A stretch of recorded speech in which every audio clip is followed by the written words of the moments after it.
जय श्री कृष्णा मित्रों, गहरे शब्द में आपका स्वागत है। दोस्तों, माँ बाप के अच्छे और बुरे कर्मों का फल उनकी औलाद को भोगना पड़ता है। ये बात कहाँ तक सही है?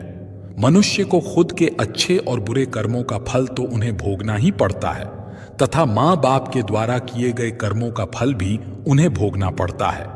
दोस्तों, एक बार भगवान विष्णु और माता लक्ष्मी क्षीर सागर में शेष नाग की शैया पर विश्राम कर रहे थे। तभी माता लक्ष्मी कहती हैं, हे स्वामी, क्या मां बाप के अच्छे और बुरे कर्मों का फल पुत्र को भोगना पड़ता है? तभी भगवान विष्णु कहते हैं, हे देवी, अवश्य ही भोगना पड़ता है।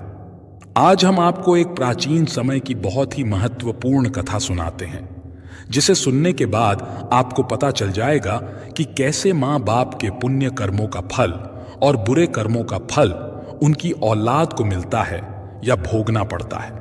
दोस्तों, फिर भगवान विष्णु कथा को आरंभ करते हैं और कहते हैं, हे देवी, प्राचीन काल की बात है।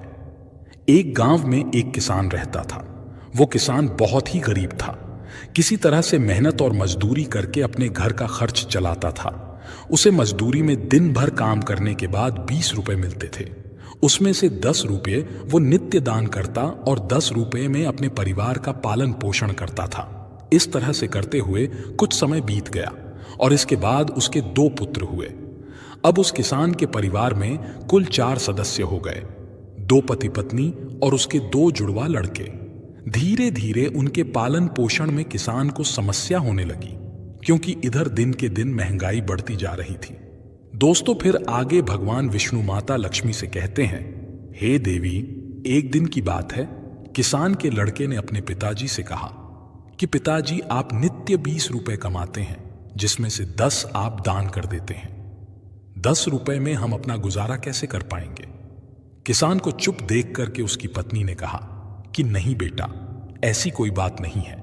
आपके पिताजी रोज 20 रुपए कमाते हैं, 10 दान कर देते हैं। ये तुम्हारे लिए ही दान करते हैं, दूसरों के लिए नहीं। दोस्तों, लेकिन वो दोनों लड़के इस बात को नहीं समझते थे, क्योंकि वो दोनों नन्हे बालक थे।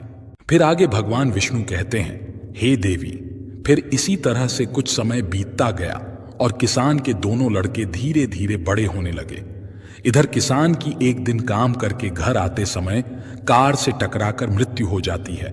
जब किसान की पत्नी और उसके दोनों लड़कों को पिता की मृत्यु की खबर मिली तो उनको बड़ा दुख हुआ। एक दिन किसान के दोनों लड़कों ने अपनी मां से पूछा कि माता जी, हमारे पिताजी कहाँ चले गए हैं? किसान की पत्नी ने कहा कि बेटे, तुम्हारे पिताजी हम सबको छोड़ करके भगवान भोले बाबा के पास चले गए हैं। जब तुम्हारे पिताजी थे तो रोजाना 20 रुपए कमाते थे और 10 रुपए की बचत करते थे। हमारा पालन पोषण उसी 10 रुपए में करते थे और बाकी का वो दान करते थे। अब हमारा पालन पोषण कैसे होगा? कैसे हमारा पेट भरेगा? मां ने अपने दोनों बच्चों से कहा, पुत्रों, जिस घर में गरीबी होती है उसका कोई सहायक नहीं होता है। उससे सभी दूर भागने लगते हैं सिवाय भगवान के, क्योंकि वही गरीबों के सहायक होते हैं। बेटों ने अपनी मां से कहा कि मां, ऐसा मत सोचिए, हम दोनों भाई भगवान भोले बाबा के पास जाएंगे और अपने पिता को लेकर आएंगे, क्योंकि हमने सुना है भगवान भोले बाबा बड़े दयालु हैं। हमारे दुखों को देखकर हमारे ऊपर अवश्य ही उन्हें दया आएगी और वो हमारे पिताजी को हमारे साथ अवश्य ही भेज देंगे। मित्रों, फिर आगे भगवान विष्णु कहते हैं, हे देवी, नन्हे बच्चों की बात पर उनकी मां ध्यान नहीं देती है।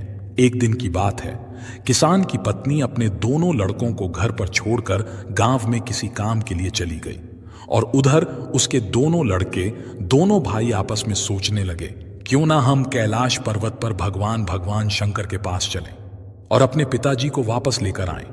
ऐसा सोचकर अपने पिताजी को लाने के लिए वो दोनों भाई अपने घर से चल देते हैं। दोस्तों, उन दोनों भाइयों को चलते चलते काफी समय बीत गया। उसी समय उनको थकान का अनुभव हुआ और दोनों भाई एक बहुत विशाल बरगद के पेड़ को देखकर उसकी छाया में आकर के खड़े हो गए। दोनों भाइयों ने सोचा कि बरगद के इस पेड़ की छाया में थोड़ा सा विश्राम करते हैं। फिर दोनों भाई उसी बरगद के पेड़ के नीचे बैठकर विश्राम करने लगे। तभी उस बरगद के पेड़ ने इंसान की आवाज में कहा कि बच्चों, तुम लोग कौन हो और कहां जा रहे हो? मेरी छाया में आज तक तुम्हारे जैसे कोमल बालक नहीं बैठे हैं। फिर उन दोनों बच्चों ने कहा कि हम किसान के बेटे हैं और अपने पिताजी को लाने के लिए कैलाश पर्वत पर भगवान भोले बाबा के पास जा रहे हैं। उस बरगद के पेड़ ने जब उन बच्चों की बात सुनी तो वो पेड़ बोला कि पुत्रों, तुम मेरे लिए भी भगवान भोले बाबा से एक प्रश्न पूछ कर आना। वो कहने लगा कि मैं कई वर्षों से यहां पर लगा हुआ हूं, लेकिन मेरा एक भी पत्ता जमीन पर नीचे नहीं गिरता है और ना ही मेरी डालियां कभी सूखती हैं। मैं कितने वर्षों तक और यहां पर खड़ा रहूंगा? मैंने अपने पूर्व जन्म में ऐसा कौन सा पाप किया है जिस कारण से मुझे इस योनि से मुक्ति नहीं मिल पा रही है? इसका कौन सा कारण है? तब उन दोनों लड़कों ने कहा कि ठीक है, हम भगवान भोले बाबा से तुम्हारा ये प्रश्न जरूर पूछ कर आएंगे। दोस्तों, फिर आगे भगवान विष्णु माता लक्ष्मी से कहते हैं, हे देवी। इतना कहकर वो दोनों बालक वहां से आगे चले जाते हैं। चलते चलते रास्ते में उन्हें एक बहुत ही भयानक बड़ा सा सांप मिल गया। उस सांप को देखकर वो दोनों भाई डर के मारे कांपने लगे और खड़े हो गए। वहां से वो दोनों भाई भागने ही वाले थे, तभी सांप मनुष्य की आवाज में बोलने लगा, बच्चों, तुम मुझसे डरो मत। मुझे इतना बताओ कि तुम कौन हो और कहां जा रहे हो। वो दोनों बच्चे उस सर्प के पास गए और हाथ जोड़कर कहने लगे, हे नाग देवता, हम दोनों किसान के पुत्र हैं और हम दोनों जुड़वा भाई हैं। हम दोनों कैलाश पर्वत पर भगवान भोले बाबा के पास अपने पिताजी को लेने के लिए जा रहे हैं। उस सांप ने कहा कि बच्चों, तुम भगवान भोले बाबा से मेरा एक प्रश्न पूछ कर आना। मैं कई वर्षों से यहां पर पड़ा हुआ हूं, मुझसे से अब चला भी नहीं जाता। मेरे शरीर में इतनी जान नहीं है कि मैं थोड़ा सा भी चल फिर सकूं। मैंने अपने पूर्व जन्म में ऐसा कौन सा पाप किया है जिस कारण से मुझे इस योनि से मुक्ति नहीं मिल पा रही है? इसका कौन सा कारण है? तब उन लड़कों ने कहा, ठीक है, हम भगवान भोले बाबा से तुम्हारा ये प्रश्न पूछ करके जरूर आएंगे।